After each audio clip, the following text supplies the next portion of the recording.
The teams who made the college football playoff last year, and especially the ones who thrived in it, all had something in common. And in this area, Miami wasn't even close.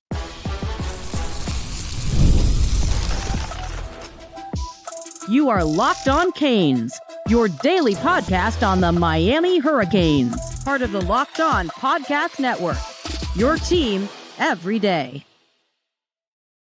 Happy Friday. We made it. I am Alex Donno, University of Miami alumnus, co-host of Locked On ACC, and writer for Canes County at Rivals. Thank you so much to the everydayers for making Locked On Canes your first listen and your first watch. We're available free wherever you get your podcasts. We're available free on YouTube. We're part of the Locked On Podcast Network, your team every day. Today's episode is brought to you by the Amazon Fire TV Stick 4K. Turn any TV into your Xbox, no console needed. Head to Amazon.com/FireTV Locked On to learn more.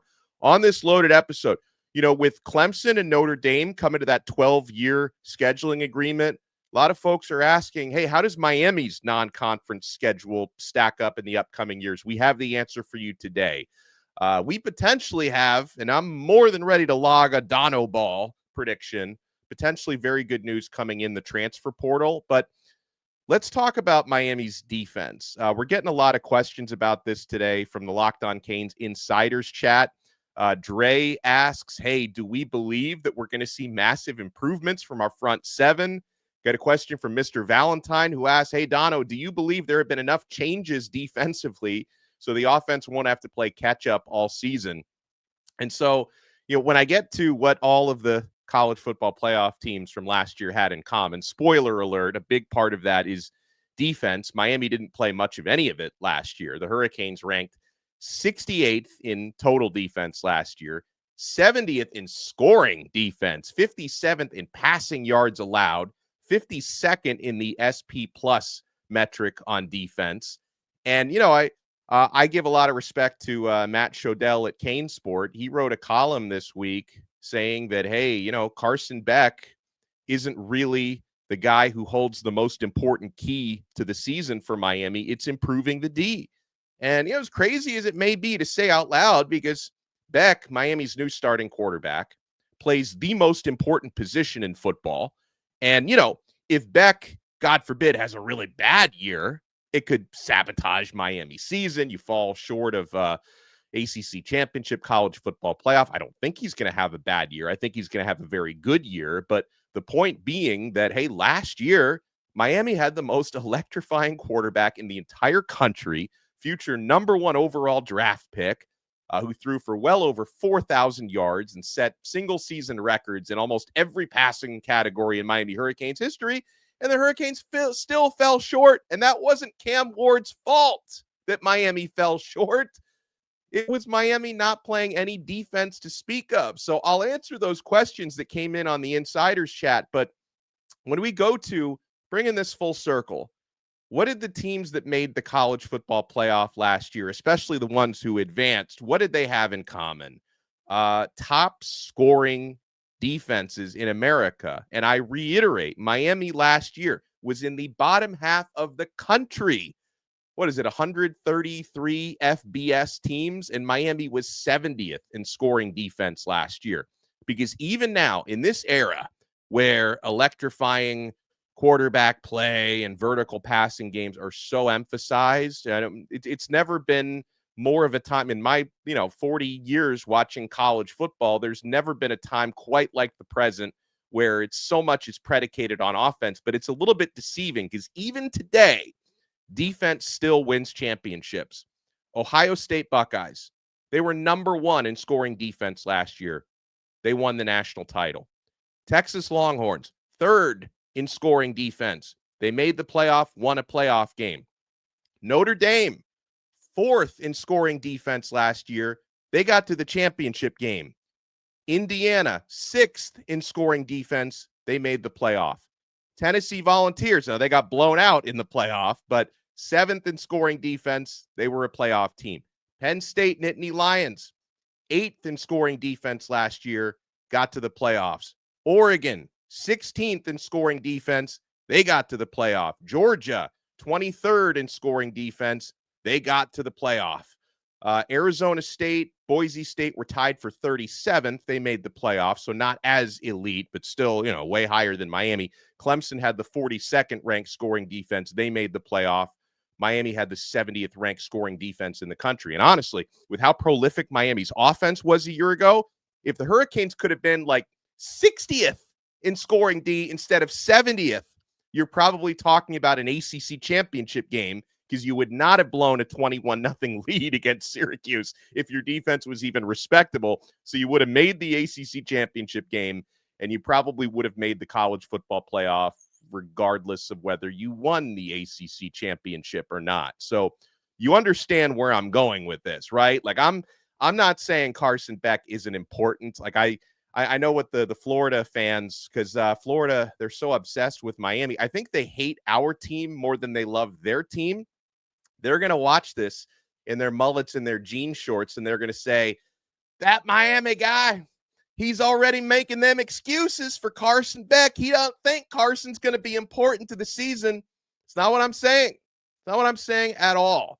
Carson's got to play well. Miami's offensive line, which I think will play very well, has got to play well. But if your defense doesn't get themselves out of that hole that they dug for themselves a year ago, Miami's not going to be a college football playoff team, and they're not going to sniff the ACC championship game again. That's the most important thing. All of these teams that I listed, the ones who advanced through the college football playoff, the one who won the national championship. I know everybody thinks about Ohio State's offense, Jeremiah Smith and everything, but number one scoring defense in the country. They won themselves a national title. Miami was not even close to that. Now, to go back to the questions from our Locked On Canes Insiders chat, if we believe that we're going to see massive improvements from the front seven, and do we believe Miami have made enough changes defensively? Folks, let me say this, and I'm not going to mince words here. If Miami's defense doesn't drastically improve, I will consider that a massive failure for Mario Cristobal and a massive failure for the Miami football program. This unit must improve drastically. They've got a ton of new ingredients. That means personnel. And they have a new chef to cook with those ingredients in Corey Hetherman, the new defensive coordinator. Now, Hetherman's scheme should theoretically, even before we talk about the personnel changes, Miami should be able to thrive in Corey Hetherman's scheme. He should help that front seven eat this year with a more direct philosophy when it comes to getting upfield and rushing the passer and creating chaos. And we've talked about it before. Hetherman basically waved a magic wand on Minnesota's defense last year. In 1 year, he got them from 69th in total defense into the top 10 in one season. Can he do that at Miami? I certainly hope so, okay?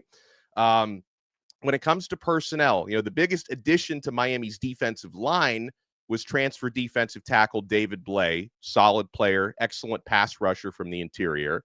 Staying on that defensive line, Miami hopes and we expect to benefit from Ruben Bain's return to health. He was banged up basically the entire season last year. Akeem Mesidor, who is actually enjoying a healthy offseason for the first time in a long time. He didn't have a healthy offseason last year, was limited because of the foot injury and the custom cleats and everything. Justin Scott, former five-star recruit, heading into his second year, looks like he should be ready to be a starter at defensive tackle this season. I like Miami's edge rotation as well. I wonder how much a guy like Hayden Lowe can get into that. He looks physically ready his first season. Marquise Lightfoot heading into his second year. Is he ready to make a big jump? To zoom out from that front seven to get to linebacker, we're going to talk more about the possibility of landing one more linebacker in the portal. If Miami can add Mohamed Toure at linebacker, that unit will be essentially complete. They've already added a good player in Kamal Bonner from NC State. Wesley Besaint and Popo Aguirre have looked like starters so far. Chase Smith, hopefully he could stay healthy at linebacker this year. Miami's got Kellen Wiley looking pretty good heading into his first season. We'll see if he can crack the rotation. I'm a big fan of Cameron Bobby Pruitt. So Miami has made some key additions, defensive line and the linebacking core. Returning players are going to hold keys there. And yeah, if Miami's defense can actually make somewhat consistent stops this year, they're going to take the pressure off the offense and allow them to play downhill and hopefully balance the running game and the passing game, because that was part of Mr. Valentine's question. Can we make it so the offense doesn't have to play catch up all season long? And listen, obviously Cam Ward was pretty good at playing catch up. I mean, Miami was able to make a 25-point plus comeback against Cal, a massive comeback against Virginia Tech. But we don't want to always have to be playing from behind. Like, if Miami can play with some leads, get downhill with their running game. I mean, you add Shamar Brown to a running back room that already contains Mark Fletcher and Jordan Lyle. Make your offense more balanced this year. That's going to help take some pressure off of Carson Beck. That's the key, folks. I mean, yeah, Beck is important. Miami's offense is important. What weapons are going to emerge for Carson Beck? But if you don't fix that defense, we're not going anywhere. We'll talk about the next potential transfer portal addition when we come back.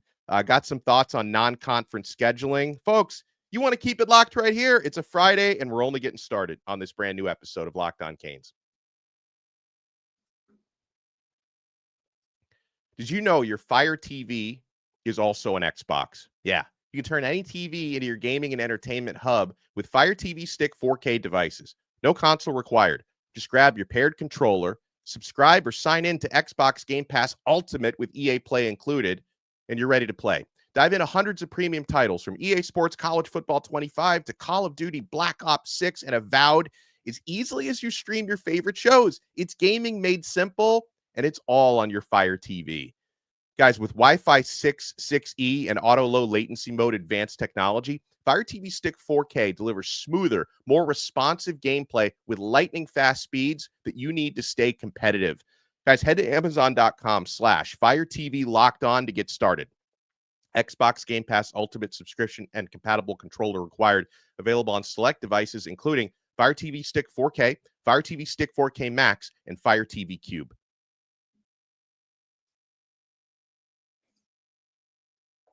Thank you for making Locked On Canes your first listen and your first watch today. So we're answering questions on this episode from our Locked On Canes Insiders chat. If you want to become a Locked On Canes Insider, you get show updates, breaking news updates, transfer portal predictions, and scoops directly from my phone to yours. Click the link in the show description below. Become a Locked On Canes Insider. Try it free for 14 days. And then if you like it, you can opt in for $4.99 a month. Give you a lot of added value on there on the Locked On Canes Insiders chat.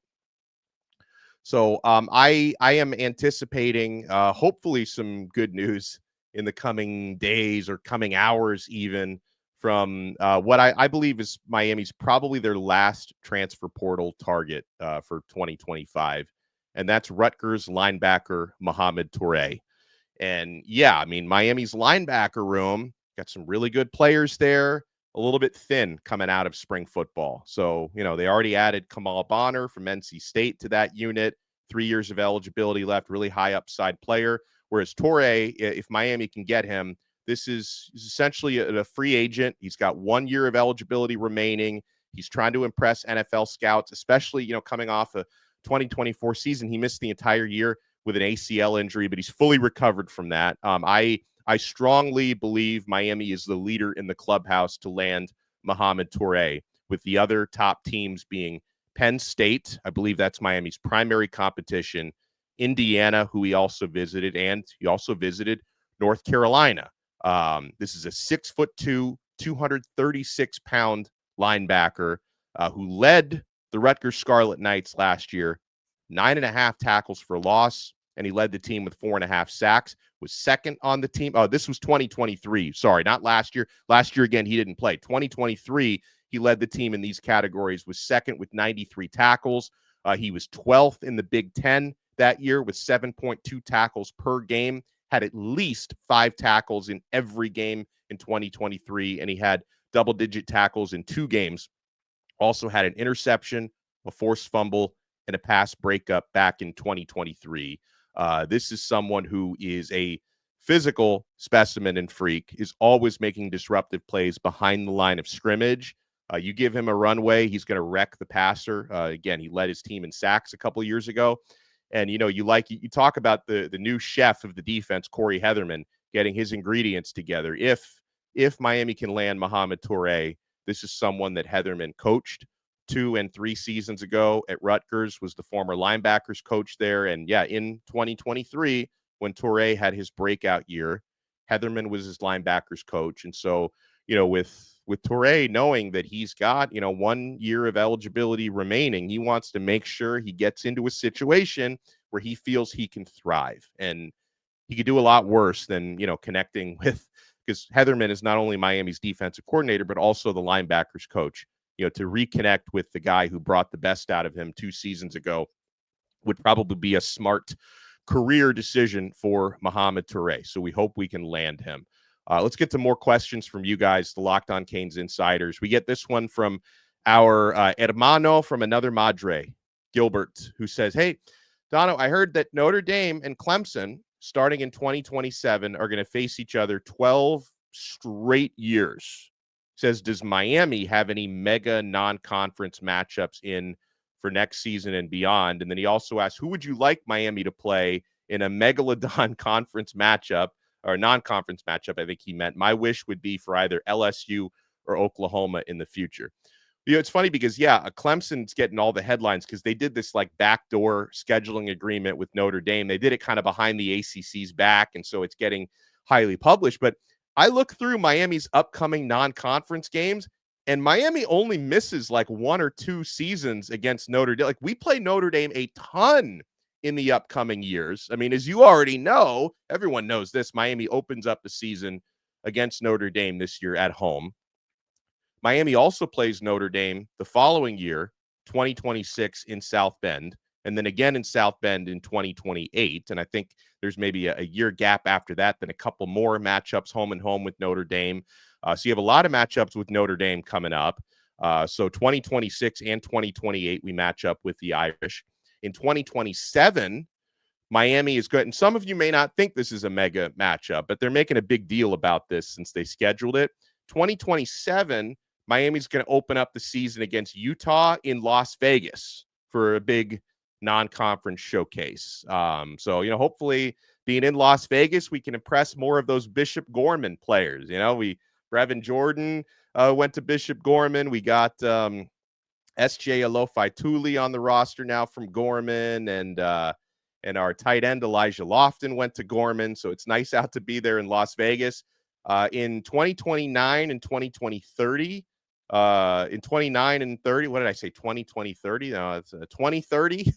Man, I can't. It's a Friday. Forgive me. Slurring a little bit here. Happy hour started early. 29 and 30, Miami has home and home with Auburn. First of those will be at Hard Rock Stadium. So that's a big non-conference date.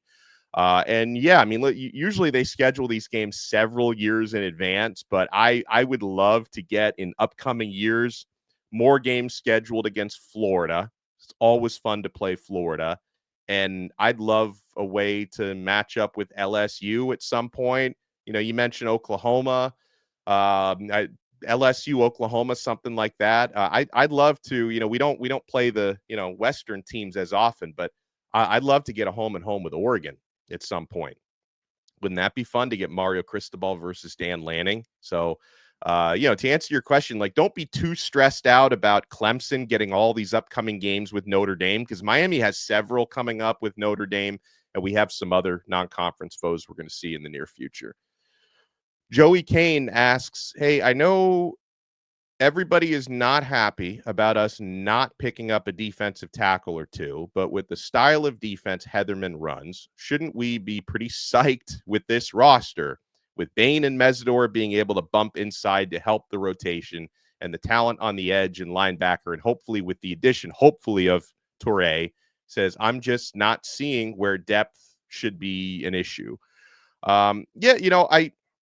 We get a little spoiled, okay, because something, we've seen Mario Cristobal do this the past couple of years.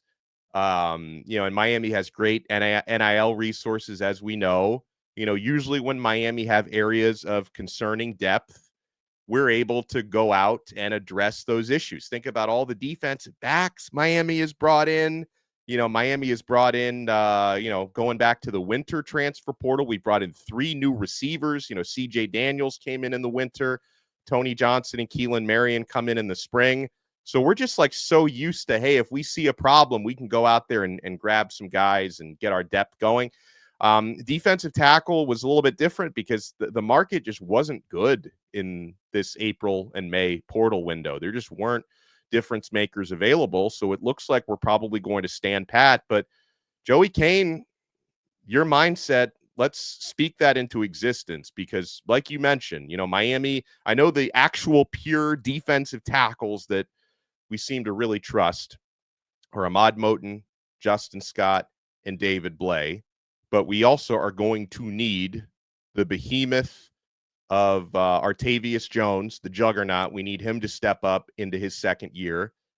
Dante Simpson is a defensive tackle I saw had a really good spring, true freshman, who looks like a guy who might be able to contribute his first year. And you talked about some of the body types who can also play inside. Bain, Mesidor, they've both done that frequently over the past couple of years. Armando Blunt is someone who can go inside. He's 260-pounder. He's someone who they can deputize in the middle as well at a defensive tackle. So, we're just going to have to make our existing depth work for us, and development is a must. Like, these players need to cherish their opportunities and make the most of it. So, we're going to have to make do with what we got, Joey Kane. We get this question from Mike. He says, hey, this is so random and hypothetical. If Cam Kinchins and James Williams had stayed for this past year instead of the back end horror show we had, do you think we have a sixth ring? He says.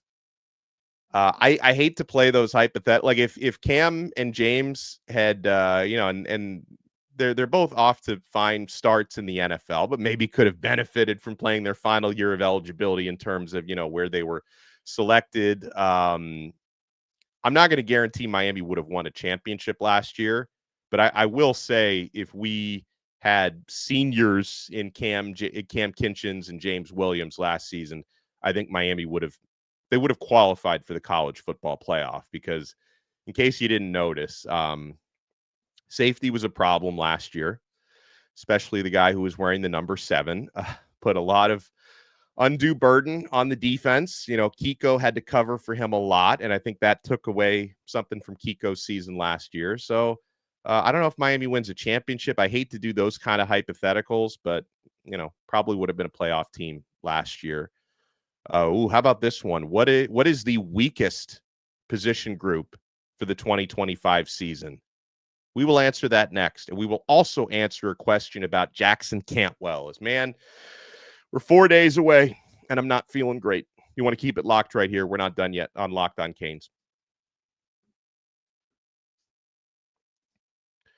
You ever check your bank account and wonder, where did all my money go? Between dining out, online shopping, entertainment, it's easy to lose track. And that's where Monarch Money comes in, your personal CFO, giving you full visibility and control over your finances.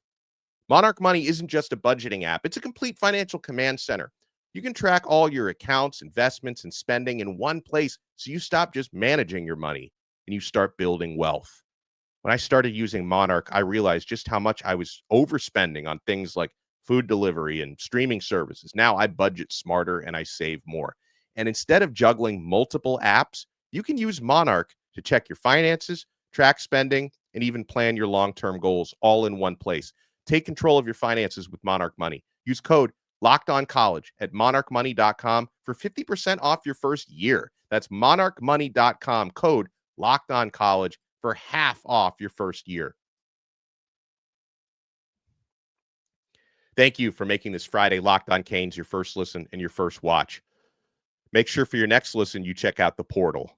Our guy, Brian Smith, is working overtime, talking all the transfer portal moves. You still have players landing. Miami, of course, still has a big-time target out there, Mohamed Toure. We've dropped the Donno ball prediction for Miami to land him.